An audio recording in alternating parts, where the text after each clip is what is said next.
Hello.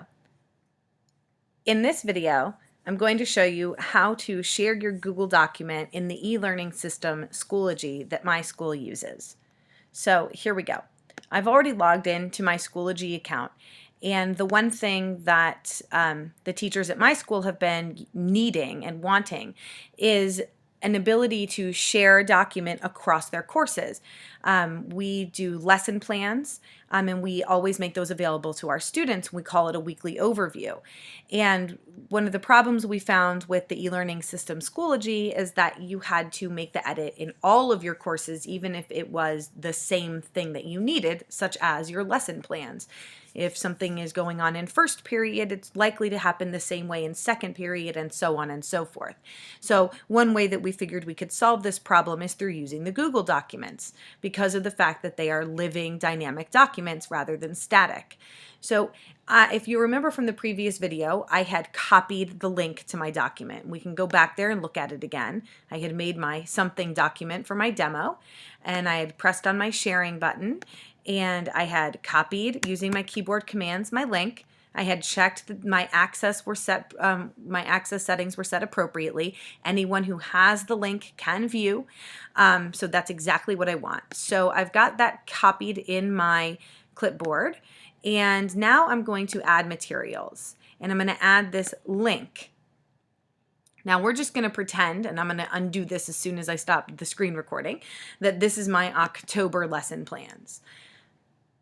So I pressed the add materials, and now I'm in the link, and I'm going to just go ahead and simply paste that link from my Google document, and I'm going to go ahead and give it a title. We're going to call this demonstration, and I am going to copy it to all my, and it's not, there we go. It started getting a little weird there. All right, and then I'm going to make sure I select the right folder. I want this as my weekly overview if this were to be my October lesson plans.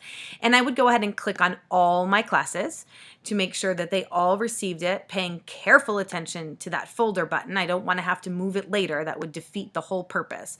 We're looking for time saving and efficiency here. So let's just pretend I've gone ahead and done that. I'm unchecking this because, again, this is just a demonstration, but if this were for real, I would have all of those checked, and I would have looked to make sure that I had them in all the classes in the right folder. And I'm going to go ahead and press add. Now, what we're going to see come up is that little link. And this is the same thing my students see. So now they see my something document. And if you remember the fun from before, I had logged in again.